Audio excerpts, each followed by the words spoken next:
Hello friends, एक बार सभी का फिर से स्वागत है मेरे चैनल पर। तो ये हमारा सिनोनिम्स पार्ट थर्ड है। इससे पहले पार्ट 1 और 2 हमने कर लिया है, 50 तक कवर किए। तो अगर आपने वो वीडियो नहीं देखी तो आप वो भी देखना। अब 51 से 75 तक हम इसमें करने की कोशिश करेंगे बिना टाइम वेस्ट किए। आइए स्टार्ट करते हैं। कंजरर का क्या मतलब होगा? मैजिशियन, जेस्टर, परफॉर्मर और ट्रिक्स्टर। तो मैजिशियन होता है, जादूगर को बोलते हैं। जेस्टर जैसे पहले राजा होते थे तो उनके कोर्ट में कहानियां वगैरह या कविताएं वगैरह पढ़ के ये सुनाता था राजा को, एंटरटेन करने का और कोई तो सोर्स था नहीं, तो ये जेस्टर वही काम करता था। फिर परफॉर्मर है तो जो स्टेज पे परफॉर्म करते हैं, और ट्रिक्स्टर यानी कि जो कोई ट्रिक करता है। तो कंजरर किसको बोलेंगे? कंजरर हम मैजिशियन को बोलते हैं, जादूगर को ही हम कंजरर बोलते हैं। Next is invoice. Okay, invoice accounts के स्टूडेंट इस बात को बहुत अच्छे से जानते हैं। अदरवाइज इनवॉइस होता है एक लेमैन की लैंग्वेज में बिल, जो आपको बिल बना के देते हैं किसी भी चीज़ का, किसी भी सामान का जो आप खरीदते हो। तो बिल कोई वर्ड नहीं होता है, कोई साउंड नहीं होता है, बिल कोई लैंग्वेज नहीं होती, वो एक स्टेटमेंट होता है। जैसे आपने देखा होगा ना, बिल्स रिसीवेबल्स होते हैं, तो वो क्या होती है? वो एक स्टेटमेंट होती है, written statement, right. Next is ameliorate. Ameliorate को याद करने का तरीका है, जैसे रेट लिखा हुआ है यहाँ पे, तो रेट को आप हमेशा क्या रखो? अप। रेट हमेशा क्या रहेगा? अप। डाउन तो कभी जाना नहीं चाहोगे ना। रेट अप रखोगे, इसका मतलब एमिलोरेट का मतलब होता है इंप्रूव, ना ही डिग्रेड करना, ना ही मोटिवेट करना, ना ही एग्री करना। ठीक है, रेट अप है, इसका मतलब improve. Next is wily. Wily का क्या मतलब होता है? एंग्री, गुस्सा, स्टूपिड। स्टूपिड नहीं, वाइस, इंटेलिजेंट नहीं। कनिंग मतलब चालाक। हाँ जी, विली का मतलब होता है चालाक, कनिंग और skilful at the same time. ठीक है, स्किलफुल को भी विली बोलते हैं, कनिंग को भी, सब एक ही होते हैं। ठीक है। Next is temerity. तो टेमेरिटी का मतलब होता है एक तरीके से साहस, या किसी चीज़ का उत्तेजना होती है या उतावलापन होता है आप में, तो उसको टेमेरिटी बोलते हैं। बाकी पॉसिटी का मतलब होता है कमी, तो ये तो बिल्कुल भी नहीं होगा। वेरिटी का मतलब होता है किसी चीज़ की प्योरिटी, सच्चाई, वो भी बिल्कुल नहीं होगा। ओके, सिंप्लिसिटी का मतलब है कोई चीज़ नॉर्मल है, सिंपल है, तो उसका भी साहस से क्या लेना देना? कुछ नहीं। ऑडेसिटी का मतलब होता है साहस, या आप कह सकते हो उतावलापन। ठीक है, टेमेरिटी का ये लिटरल मीनिंग नहीं है, let me explain you. Temerity और ऑडेसिटी लिटरली एक दूसरे के सिनोनिम्स अगर आपको नहीं भी मिलते हैं डिक्शनरी में, तो नॉट टू वरी, बिकॉज क्योंकि इसमें आपको एलिमिनेट करना है। पॉजिटिव, वेरिटी और सिंप्लिसिटी कहीं भी टेमेरिटी से मैच नहीं कर रहे हैं, और जरूरी नहीं है कि आपको एग्जैक्ट लिटरल मीनिंग वाला सिनोनिम एग्जाम्स में देखने को मिले। ये एग्जाम का क्वेश्चन है, इसीलिए मैं बता रही हूँ, जरूरी नहीं है बिल्कुल सेम टू सेम आपको इसका मीनिंग मिल जाए। ठीक है, ऊपर नीचे हो जाता है, थोड़ा क्लोज, नियर अबाउट सब चलता है एग्जाम में, क्योंकि इतना ईजी लेवल नहीं आता। नेक्स्ट देखते हैं, एडवोकेट क्या होता है? एडवोकेट होता है, अगर यहाँ पे लॉयर लिखा रहता 1%, तो आंसर बहुत ईजी हो जाता। बट देखो एडवोकेट क्या करता है? एडवोकेट प्रिडिक्ट करता है, आपका फ्यूचर प्रिडिक्ट करके बताता है आपको, ऐसा तो कुछ नहीं है। कोई चीज़ प्रोनाउंस करता है? बिल्कुल नहीं। कुछ डिटरमाइन करता है? नहीं। लेकिन आपका हाँ, केस लड़ने में आपको सपोर्ट जरूर करता है एडवोकेट, है ना। आप कोई भी केस लड़ते हो तो सपोर्ट करता है, तो एडवोकेट का सीधा सीधा मतलब यहाँ पे क्या हो जाएगा? सपोर्ट करना। Next is preamble. Okay, preamble क्या होता है? जैसे आपने देखा होगा कोई भी बुक होती है, उसकी स्टार्टिंग जब होती है तो स्टार्टिंग पेज ही उसका इंट्रोडक्शन पेज होता है, राइट, जिसमें ऑथर्स के बारे में लिखा रहता है, सभी ऑथर्स के नाम रहते हैं, उन्होंने जो बातें बोली हैं, उनके थॉट्स, उनके बारे में। ठीक है, हर चीज़ उसमें इंट्रोडक्शन पेज में लिखी रहती है। उसी तरीके से अपना कॉन्स्टिट्यूशन का भी जो पेज होता है, तो स्टार्टिंग में सबसे पहले क्या लिखा रहता है? इंट्रोडक्शन लिखा रहता है, और उस पर्टिकुलर इंट्रोडक्शन का नाम होता है प्रियम्बल, राइट। तो यानी कि प्रियम्बल क्या है? कोई डेफिनेशन नहीं है, कोई मेडिटेशन नहीं है, कोई कंक्लूजन नहीं है, इंट्रोडक्शन है। यानी कि जो सबसे पहला पेज होता है ना किसी भी किताब का, उसको, जिसमें उसका इंट्रोडक्शन डिस्क्राइब रहता है, उसको प्रियम्बल बोलते हैं। ये तो बहुत हमने पॉलिटिक्स में भी पढ़ा होगा। Next is collect. Okay, collect करने का क्या मतलब होता है? कोलेक्ट करने का मतलब भी आपको समझ में आ रहा है, कुछ कलेक्शन से रिलेटेड है, कि कोई चीज़ कलेक्ट करनी है हमने, तो डिस्क्राइब नहीं करोगे कलेक्शन, नरेट नहीं करोगे, प्रिस्क्राइब नहीं करोगे। कोलेक्ट है, इसका मतलब कलेक्शन से रिलेटेड असेंबल ही है, और असेंबल करना भी इन प्रॉपर सिक्वेंस। ऐसा नहीं है कि आप जिग्जैग वे में करोगे, एक प्रॉपर ऑर्डर में, एक प्रॉपर सिक्वेंस में आपको अरेंज करना है, असेंबल करना है, इसको बोलते हैं collect. Okay, next is garrulous. Okay, ये बहुत इंटरेस्टिंग है गारूलॉस। मैंने आपको इससे पहले एक वर्ड बताया था पिछली वीडियो में, मे बी पार्ट 1 में, लोकेशियस क्या होता है। ठीक है, तो जो लोकेशियस का मतलब होता है, लोकेशियस की स्पेलिंग भी पूछ लेते हैं कई बार। ठीक है, तो लोकेशियस का जो सिनोनिम होता है वही सेम गारूलॉस का होता है, मानी इसका मतलब garrulous, loquacious and the word which is the synonym of both is same. तो वो टॉकेटिव है, सिडेटिव है, कॉकेटिव है, या पॉजिटिव है, आप मुझे बताएंगे। सिडेटिव का मतलब होता है जब आप कोई चीज़ क्या करते हो, सिडेटिव का मतलब होता है जब आप किसी चीज़ पर बिलीव हो या उसकी प्योरिटी हो, राइट। तो उस तरीके से आप उसको ये बताओगे। मुझे इसका आंसर आप कमेंट बॉक्स में बताओगे, मैं नहीं बताऊंगी, क्योंकि मैंने ये वर्ड पहले बता रखा है। ठीक है, समझ में आया। टॉकेटिव आपको पता है जो ज़्यादा बातें करता है, सिडेटिव मैंने आपको बताया प्योरिटी, या फिर आप इसको ऐसे भी कर सकते हो जो चीज़ आपको सेटिस्फाई करे, ऐसे भी याद रख सकते हो, सिंपल है। ठीक है, कॉकेटिव और पॉजिटिव आपको बताना है। गार्लोस का सेम वही सिनोनिम है जो लोकेशियस का है, आप मुझे आंसर बताएंगे। ठीक है, नेक्स्ट इज टिन सेल। तो टिन सेल क्या होता है? टिन सेल इस तरह से मैं आपको बताती हूँ कैसे याद रखोगे। टिन प्लस सेल, तो टिन टिन लिटरल मीनिंग आप नहीं जाओगे, टिन टिंकल टिंकल भी नहीं होगा, बचा डेकोरेशन और कलरफुल। तो आप इसको ऐसे याद रखोगे, जो टिन होती है ना, टिन, टिन प्लस सेल, या तो आप इसको सेल की तरह याद रखो, या आप लिखो कि टिन प्लस स्ट्रिप। सेल को आप स्ट्रिप बोल दो। कि टिन की जो स्ट्रिप्स होती हैं वो घर को डेकोरेट करने में हेल्प करती हैं, क्योंकि वो बहुत चमकीली होती है ना। तो टिन की सेल या टिन की स्ट्रिप्स जो होती हैं वो घर को डेकोरेट करने के लिए बहुत अच्छे इस्तेमाल में आती हैं। तो इसलिए टिंसल का मतलब भी हो जाएगा डेकोरेशन। ये कोई लिटरल मीनिंग एक्सप्लेन नहीं किया मैंने आपको, ये रिलेटिव मेथड है कि इस तरह से आप अपने आसपास की चीज़ों से रिलेट करके याद कर सकते हो, राइट। कि टिन की स्ट्रिप्स डेकोरेशन में इस्तेमाल की जाती है, तो टिंसल का मतलब हो जाएगा decoration. Easy. Next is labyrinth. Okay, labyrinth बहुत इंटरेस्टिंग वर्ड है। ये हमने वैसे इंग्लिश में कम ही सुनने को मिलता है, हिंदी में हम इसको बहुत यूज़ करते हैं, भूल भुलैया। ठीक है, इसको क्या बोलते हैं हिंदी में? लेबिरिंथ को भूल भुलैया। ठीक है, तो अब बताओ मुझे, रिगलिंग का मतलब बताएंगे। रिगलिंग का मतलब होता है लड़खड़ाना, जब आप लड़खड़ाते रहते हो। पेसिंग मतलब किसी के साथ पेस करना, किसी के साथ कंधा मिला के चलना। ठीक है, रोटेटिंग मतलब रोटेट करना। और मीनरिंग का मैं आपको मतलब बताती हूँ। जैसे होता क्या है, कोई एक रास्ता होता है ना, वो इस तरह से होता है, गोल गोल घुमावदार रास्ता जिसको हम बोलते हैं, उसको मीनरिंग बोलते हैं। यानी कि एक ऐसा रास्ता जो स्ट्रेट नहीं है, सर्कुलर है, ठीक है, घुमावदार है, उसको हम मीनरिंग बोलते हैं। तो क्या ये भूल भुलैया से मैच नहीं करता?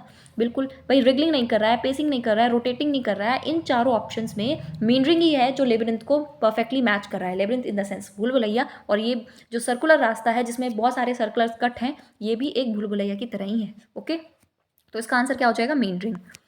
Next is citadel. Okay, citadel होता क्या था, जैसे मैं आपको बताती हूँ। जैसे जो ग्राउंड लेवल होता है वो तो होता है, उससे थोड़ा ऊंचा एक पठान टाइप, प्लेट्यू टाइप होता था, जहाँ पे पहले महाराजा अपना क्या बनाते थे? घर बनाते थे, मतलब महल बनाते थे। ये महाराज का घर है, ठीक है। तो लोग क्या रहते थे? यहाँ पे तो राजा रहते थे, ठीक है, लोग यहाँ नीचे रहते थे। तो बाई चांस अगर कोई हमला कर देता है, कोई राजा, वैसे बहुत युद्ध वगैरह होते थे, या फ्लड वगैरह, बाढ़ वगैरह आ जाती है, तो ये लोग क्या करेंगे? ये लोग जो है ऊपर चले जाते थे जमीन के लेवल से, जहाँ पे ये महल होता था, अपने आप को बचाने के लिए। इसी महल को हम सिटाडल बोलते हैं, ठीक है। इसी को हम क्या बोलते हैं? सिटाडल, जहाँ पे लोग अपने आप को बचाने के लिए किसी भी प्रॉब्लम से ऊपर राजा के पास चले जाते थे। तो अब बताएं सिटाडल क्या होता है? मेट्रोपोलिस, एक मेट्रोपोलिस मतलब मेट्रो सिटी होती है, ठीक है। ये एक metro city in the sense बड़ी सिटी, लाइक हमारी दिल्ली, मुंबई, कोलकाता, बेंगलोर, इस तरह से मेट्रो सिटीज़ होती हैं। मैंशन का मतलब होता है हवेली, ठीक है, हवेली को बोलते हैं मैंशन, जो नॉर्मल पीपल की भी होती है, जरूरी नहीं राजा की हो, ठीक है। फोर्ट्रेस मतलब होता है किला।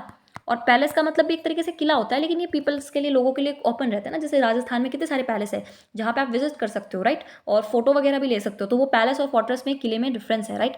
तो यहाँ पे बात हो रही है राजा की, और राजा से पूरा पूरा रिलेट सिर्फ फोर्ट्रेस का रहा है, कि राजा का जिस पे सिर्फ हक है वो फोर्ट्रेस है इधर पे, ठीक है। Next is stern. स्टर्न का मतलब होता है, आपने सुना होगा स्ट्रिक्ट एंड स्टर्न, वही होता है। लीनियंट का मतलब होता है कृपालु, ठीक है। यंग आपको पता है, जो यंग होते हैं। स्टेम मतलब किसी की पेड़ की स्टेम, और स्ट्रिक्ट मतलब स्ट्रिक्ट होता है। तो मैंने क्या बोला? स्टर्न एंड स्ट्रिक्ट, यानी कि जो बहुत ही ज़्यादा क्या है? हार्ड है, बहुत ही ज़्यादा हार्श है, ठीक है। हार्श इन द सेंस, हर्ष नहीं है, हार्श है, बहुत ज़्यादा हार्श है, बहुत ज़्यादा स्ट्रिक्ट है, ठीक है। बहुत ज़्यादा क्या है? वो गंभीर है, ज़्यादा बातें नहीं करता है, ऑलवेज भी कैसे, जैसे कुछ कुछ लोग होते हैं ना जो बहुत ही शांत रहते हैं, ठीक है, ऑलवेज सीरियस, तो वो उस टाइप का होता है, उसको हम बोलते हैं stern and strict. Easy. Next is abrasion. Okay, abrasion का क्या मतलब होता है? सपोज करो, ये फिजिक्स में भी यूज होता है, फिजिक्स वाली टर्म भी है, और ये आपने अगर स्टैंडर्ड डेविएशन, मीन डेविएशन कभी स्टैटिक्स में पढ़ा हो, तो एब्रिएशन को आपको सीधा सीधा बता दोगे चारों में ऑप्शन में से क्या सही आंसर है। लेकिन फिर भी मैं आपको एक रियल लाइफ एग्जाम्पल से बताती हूँ। सपोज ये एक रास्ता है, मैंने एक बच्चे को बोला कि भाई तुझे इस रास्ते पर इस तरह से फॉलो करते हुए जाना है, और ये तेरी मंजिल है, ठीक है। खैर मंजिल ही मैंने क्या बना दी, ये मंजिल है, ठीक है, ये तुम्हारी मंजिल है, इस रास्ते पे तुम्हें जाना है। अब वो बच्चा, उसने चलना तो स्टार्ट किया यहाँ से, फिर कभी इधर जाता है, कभी इधर जाता है, फिर इधर जा रहा है, इधर, मतलब सीधा नहीं जा रहा वो। तो आपको वही देखना है कि वो जो मेन रास्ता है, ये इस रास्ते से बच्चा कितना डेविएटेड है, ये अपने एग्जैक्ट पाथ से कितना दूर हो रहा है, कितना अपने लक्ष्य से भटक रहा है, उसको बोलते हैं एब्रेट होना या डेविएट होना, ठीक है। एब्रेशन जस्टिफिकेशन नहीं है, इंटेंसिफिकेशन नहीं है, रेशनैलिटी नहीं है। एब्रेशन मतलब डेविएशन, यानी कि अपने एक्चुअल पाथ से कोई चीज़ कितना अलग हो रही है, कितना भटक रही है, उसको एब्रेशन या डेविएशन बोलते हैं। Okay, next is condone. Okay, condone करने का मतलब होता है, आपने सुना होगा I condone you. Okay, I condone you, ठीक है। कॉन्डोन का मतलब होता है माफ़ कर देना, कि मैंने तुम्हें चलो माफ़ किया, तो डिफेंड किया नहीं, किसी से बचाया नहीं, फॉरगेट भूल गई नहीं, सपोर्ट किया नहीं, फॉरगिव, हाँ, माफ़ करने का मतलब है। कॉन्डोन करना या फॉरगिव करना दोनों सेम होते हैं, ठीक है। Next is analogy. Okay, analogy हमने देखा होगा, हम क्या करते हैं एनालॉजी में, ध्यान से देखेंगे तो हम डिलीट करते हैं किसी चीज़ को। हाँ जी, डिलीट करते हैं। नंबर एनालॉजी होती है, उसमें अगर कोई चीज़ रॉन्ग लिखी हुई होती है तो हम उस नंबर को डिलीट करके जो नया नंबर होता है, जो रियल है, जो उस सीरीज़ को फिट करता है, उसको डालते हैं, तो डिलीट करते हैं बिल्कुल। एडिशन करते हैं क्या नंबर एनालॉजी में? हाँ जी बिल्कुल करते हैं। एडिशन सब्ट्रैक्शन करते हैं, तभी तो जाके कोई चीज़ पता चलती है। मल्टीप्लिकेशन भी करते हैं, डिवाइड भी करते हैं, तो भाई हम एडिशन भी करते हैं, डिलीटिशन भी करते हैं, और डिफरेंस मतलब डिफरेंस भी निकाल के सब्ट्रैक्ट भी करते हैं। तो एनालॉजी का मतलब हुआ क्या? ये नहीं, ये एनालॉजी के पार्ट होते हैं। डिफरेंस, एडिशन, डिलीशन, ये सब एनालॉजी के पार्ट हैं। एनालॉजी का मतलब नहीं है, एनालॉजी का सिनोनिम नहीं है। एनालॉजी का सिनोनिम होता है कंपैरिजन। आप कर तो कंपैरिजन ही रहे हो ना। अब इसको इंग्लिश एनालॉजी से समझते हैं, तो हमने नंबर एनालॉजी देखी। लाइक सी, मैंने बोला हैंड्स रेशो ग्लव्स, ठीक है, मैंने बोला हैंड्स रेशो ग्लव्स, और फिर मैंने प्रोपोर्शन का साइन लगाया और मैंने लिखा लेग्स रेशो व्हाट, ठीक है। तो मैंने बोला हैंड का जो ग्लव्स के साथ रिलेशन है वो लेग्स का किसके साथ है? तो आप बोलोगे मोस्ट प्रोबेबली सॉक्स के साथ होगा, राइट, कि भाई जो हाथों का ग्लव्स के साथ रिलेशन है, क्योंकि हाथों को ग्लव्स को हाथों में पहनते हैं, उसी तरीके से लेग्स का मोस्ट प्रोबेबली सॉक्स के साथ होगा। सॉक्स को हम पैरों में पहनते हैं। तो यहाँ पे आपने बताया ना कंपैरिजन, क्या ना, कि हाथों का जो ग्लव्स के साथ रिलेशन है वही लेग्स का सॉक्स के साथ रिलेशन है। यहाँ पे आप कंपेयर कर रहे हो, है ना, इसी को बोलते हैं एनालॉजी। तो होप सो अब आपको अच्छे से समझ में आ गया होगा। Next is Alur. Okay, Alur करने का क्या मतलब होता है? तो अलूर करने का मतलब होता है अपनी बातों में किसी को फंसा लेना, ठीक है, जिसको बोलते हैं ना फुसलाना, अपनी बातों में बहलाना, फुसलाना, उसको बोलते हैं अलूर। एक्सटोल का क्या मतलब होता है? मैंने याद करने का मतलब बताती हूँ। एक्सटोल होता है एक्स प्लस टॉल, ठीक है, एक्स प्लस टॉल, यानी कि जो आपकी एक्स है या जो आपका एक्स है वो बहुत ही टॉल है, बहुत ही लंबा है, तो आप क्या कर रहे हो? बड़ी बड़ी फेंक रहे हो, आप प्रशंसा कर रहे हो, उसकी तारीफ कर रहे हो कि जो आपका एक्स है वो बहुत ही टॉल है। तो इसका एक्सटॉल का क्या मतलब होता है? किसी की तारीफ करना या प्रशंसा करना, ठीक है। याद करने का तरीका है, डोंट टेक इट सीरियस, आपको जिस तरह से याद हो आप उस तरह से याद करो। मैंने एक छोटी सी ट्रिक बताई याद करने की। Next is excite. एक्साइट करने का मतलब है किसी को एक्साइटेड कर देना, राइट, मतलब एक्साइट किसी चीज़ के लिए जब आप एक्साइटेड होते हो या कुछ भी चीज़, ठीक है। एंटाइज और एलिसिट। तो एंटाइज का क्या मतलब होता है और एलिसिट का बहुत ही, हमने बोला ना कि मैंने कोई भी राज होता है, कोई भी सीक्रेट होता है, वो उस पर पचता ही नहीं है, ठीक है, सब कुछ बता देते हैं। तो एलिसिट का मतलब है बता देना, यानी कि कोई राज वो अपने जहन में दबा ही नहीं सकती, उसको बोलते हैं एलिसिट। तो एक्साइट नहीं होगा, एक्सटोल नहीं होगा, इसका एलिसिट नहीं होगा, बचा क्या? एंटाइज। और एंटाइज का मतलब भी होता है बहलाना, फुसलाना। तो अलूर और एंटाइज सिनोनिम हो गए किसी को अपनी बातों में बहलाना और फुसलाना, ठीक है। Next is Parsi money. Okay, Parsi money का क्या मतलब होता है? मैं याद करने का बताती हूँ। पारसी मनी का मतलब क्या होता है कि पारसी मनी को आप ऐसे याद रख सकोगे, पास ही मनी, ठीक है। पारसी मनी को आप बोलोगे पास ही मनी, जो अपने पास ही रखता है मनी, पैसे जो है वो अपने पास ही रखता है, खर्च नहीं करता। इसका मतलब पारसी मनी का क्या मतलब हुआ कि वो बहुत ही कंजूस व्यक्ति है, पास ही रखता है मनी को, देता नहीं। तो कंजूस आदमी क्या एक्सपेंडिचर करेगा, खर्चा करेगा? नहीं करेगा। बैंक्रप्सी का इससे क्या लेना देना है? बैंक्रप्सी मतलब जब कोर्ट डिक्लेयर कर देती है कि सामने वाला बंदा अपने डेब्ट्स पे करने के लायक नहीं है, तो उसका इससे क्या लेना देना है? ब्राइबरी मतलब रिश्वत होता है, रिश्वत का कंजूसी से क्या लेना देना? बच्चा माइजरलेस। ओके, तो माइजरलेस का मतलब ही होता है कंजूसी। अब इसको भी याद करने की एक ट्रिक मैं आपको बता सकती हूँ। लाइक देखो, जैसे वाइजर होता है, वाइजर का क्या मतलब होता है? वाइज का क्या मतलब होता है पहले तो बताओ? Intelligent, right. वाइजर का मतलब भी क्या होता है? इंटेलिजेंट। उसी तरीके से वाइजर क्या होता है? इंटेलिजेंट। उसी तरीके से डब्लू को अगर मैं उल्टा करके लिख दूं तो एम बन जाएगा, और बाकी सब सेम लिख दूं, माइजर, तो क्या बन गया? वाइजर का माइजर, यानी कि जो इंटेलिजेंट आदमी होता है, और माइजर का मतलब होता है सीधा सीधा कंजूस। तो आप क्या बोलोगे कि जो वाइजर आदमी होता है, यानी कि जो इंटेलिजेंट इंसान होता है, वो माइजर होता है, वो कंजूस होता है, वो अपने पैसे बर्बाद नहीं करता, सेव करके रखता है, कंजूसी करता है। तो इसी तरीके से माइजर मतलब कंजूसी, और कंजूस एंड लिननेस मतलब कंजूसी, ठीक है। तो ये उसका मतलब हो जाएगा कंजूसी। एंड पारसी मनी का मतलब तो पता ही है, पास ही रखता है मनी, देता नहीं है किसी को। तो माइजरनेस और पारसी मनी दोनों एक दूसरे के सिनोनिम हो जाएंगे। Next word is tribulation. तो ट्राइबुलेशन में कुछ आपको ऐसा दिख रहा है, ट्रबल ट्रबल ट्रबल टाइप सुनाई दे रहा है, इसमें प्रोनाउंसिएशन इस तरह से जा रही है ना, ट्रबुलेशन, तो ट्रबल ट्रबल समथिंग। तो ट्रबल का मतलब होता है किसी चीज़ की प्रॉब्लम, है ना, किसी चीज़ आप प्रॉब्लम में फंस जाते हो, या आपको कोई ट्रबल आ जाता है, किसी भी टाइप का डिजीज़ हो जाए या कोई प्रॉब्लम हो जाए, या आप किसी चीज़ से सफ़र कर रहे हो, किसी चीज़ को गुजर रहे हो, जैसे बोलते हैं ना ये इस बीमारी से तड़प रहा है, इस बीमारी से गुजर रहा है, तो वो ट्रबल बोलते हैं। यानी कि when you are not happy, जब आप खुश नहीं होते हो, आप सफ़र कर रहे होते हो लाइफ से, लाइफ की प्रॉब्लम से, किसी डिजीज से, तो उसको ट्रबुलेशन बोलते हैं कि आप ट्रबल में हो, राइट। तो पैल्पिटेशन का मतलब होता है घबराहट हो जाना, जब आप पैल्पिटेशन है, एक्स टी है, ठीक है। पैल्पिटेशन का मतलब होता है घबराहट हो जाना, जब आपकी पल्स तेज हो जाती है। सफरिंग मैंने बता दिया, वीकनेस, जब कमजोरी आ जाती है, और स्टिमुलेट करना किसी चीज़ को। देखो वैसे तो इसका आंसर मैं आपको बता देती हूँ, सफरिंग होगा। अब सफरिंग किस तरह से होगा? क्योंकि ट्रैवल करने का मतलब है ट्रैवल इन द किसी भी सेंस में, आप डिजीज़ की सेंस में कर रहे हो, आप लाइफ में मतलब जैसे बोलते हैं ना कि हम लाइफ में बहुत ज़्यादा सफ़र कर रहे हैं अभी, तो उस तरीके से भी आ सकता है। बाकी स्टिमुलेट करने का मतलब तो होता है किसी को किसी चीज़ के लिए उत्तेजित कर देना। ये तो मैंने आपको पहले वाले वर्ड में भी बताया था, पहले भी आया था, ठीक है। किसी चीज़ के लिए उत्तेजित कर देना, वो स्टिमुलेट करना होता है। तो ट्रिबुलेशन का मतलब हो जाएगा suffering. When someone is not happy, जब कोई खुश नहीं है और अपनी लाइफ में बहुत ज़्यादा सफ़र कर रहा हो, तो वो ट्रैवल में होता है। ट्रबुलेशन इसका मतलब हो जाएगा। नेक्स्ट इज यहाँ पे रैम्पर्ट्स, रैम्पर्ट्स देखोगे इसके नीचे अंडरलाइन है, ठीक है। तो क्या बोल रहे हैं, the prime minister goes on the ramparts of the red fort to host the national flag. जो प्राइम मिनिस्टर है वो रैम्पर्ट्स पे गए रेड फोर्ट के नेशनल फ्लैग को होस्ट करने के लिए। तो रैम्पर्ट्स का मतलब होता है एक तरीके से रेलिंग्स, जो रेलिंग्स होती हैं उसको आप रैम्पर्ट्स इस तरह से याद रख सकते हो। तो रेलिंग्स जो है वो रोम्पे नहीं होती, स्टेयर के सीढ़ियाँ नहीं होती हैं। स्कैफोल्ड चबूतरे को बोलते हैं जो घर के बाहर बना देते, तो वो भी नहीं है, पैरापेट बोलते हैं, ठीक है। पैरापेट का मतलब भी रेलिंग्स होता है, रैम्पर्ट्स का मतलब भी एक तरीके से रेलिंग्स ही होता है, okay. Next is barbaric, okay. Barbaric कुछ कुछ ऐसा लग रहा है जैसे मतलब ब्राइबरी से रिलेटेड लग रहा है ना, बारबरिक ब्राइबरी। और ब्राइबरी का मतलब सबको पता ही है, तो बहुत कॉमन टर्म है, रिश्वत, ठीक है। तो ब्राइबरी का मतलब होता है रिश्वत, और बारबरिक ब्राइबरी कुछ सेम सेम लग रही थी, तो मैंने इसको कनेक्ट कर दिया। अब ब्राइबरी का मतलब कुछ रिश्वत, तो जो रिश्वत लेता है वो बार बार तो नहीं होगा, लिटरल मीनिंग तो नहीं है इसका। प्रीमिडिएटेड यानी कि जो पहले ही चिंता करने लगता है फ्यूचर की, उसको प्रीमिडिएटेड बोलते हैं, ऐसा भी कुछ नहीं है। थ्रॉनी भी नहीं है कुछ, तो अनसिविलाइज्ड, यानी कि जो इंसान रिश्वत लेता है वो सिविलाइज्ड ही नहीं है, वो अनसिविलाइज्ड है, ठीक है, गैर कानून इंसान है वो। तो बारबरिक मतलब जो ब्राइबरी लेता है, याद करने का तरीका है कि बारबरिक मतलब जो ब्राइबरी लेता है, रिश्वत लेता है, और वो अनसिविलाइज्ड है इसी वजह से, ओके। Next is hurdles. तो आपने देखा होगा ना कि जब आपको लाइफ में कुछ अच्छा करना होता है, लाइफ में सक्सेस हासिल करनी होती है, तो बहुत सारे हर्डल्स, मुसीबत, ऑब्स्टेकल्स आते हैं लाइफ में, यानी कि बहुत सारी कठिनाइयाँ आती हैं, आप सबको वो पार करनी होती हैं। तो सस्पिशन का मतलब होता है शक करना, यहाँ से इसका क्या मतलब, थ्रो मतलब फेंकना नहीं, अपोज करना किसी को नहीं। ऑब्स्टेकल, ऑपोजिशन भी हो सकता था, बट मेरे पास और बहुत परफेक्ट वर्ड है ऑब्स्टेकल। ऑब्स्टेकल मतलब बाधाएं, रुकावटें, और हर्डल का मतलब भी वही होता है, हिंडर का मतलब भी यही होता है, ठीक है। बाधाएं, किस टू हिंडर, किसी को रुकावट डालना सक्सेस में, तो ये सब एक चीज़ें होती हैं, सब क्या है, एक दूसरे के सिनोनिम है, right.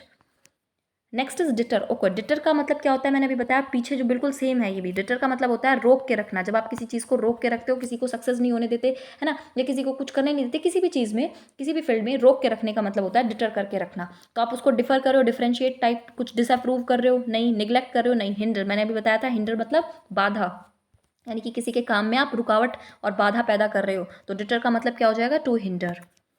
Next is disgrace. Disgrace का क्या मतलब होता है, अच्छा ग्रेस मतलब क्या होता है, बहुत ही पॉजिटिव होता है ना, कि जब आपका ग्रेस है पूरे में, है ना, यू आर वेरी पॉपुलर, और पॉपुलर भी कैसे, पॉजिटिव एस्पेक्ट्स में, तो उसको बोलते हैं ग्रेस, तो आपको बहुत अच्छा लगेगा। लेकिन अगर बाई चांस किसी एक्सीडेंटली, किसी कॉज की वजह से वो डिसग्रेस हो जाए, आपके ग्रेस को हानि पहुंच जाए, ठीक है, तो आपको कैसा फील होगा, आपको शेम फील नहीं होगा क्या उस टाइम पे, बिल्कुल होगा ना भाई। डिसरिस्पेक्ट करना स्टार्ट कर दोगे क्या लोगों की, फिर तो बच्ची कुछ इज्जत भी जाएगी।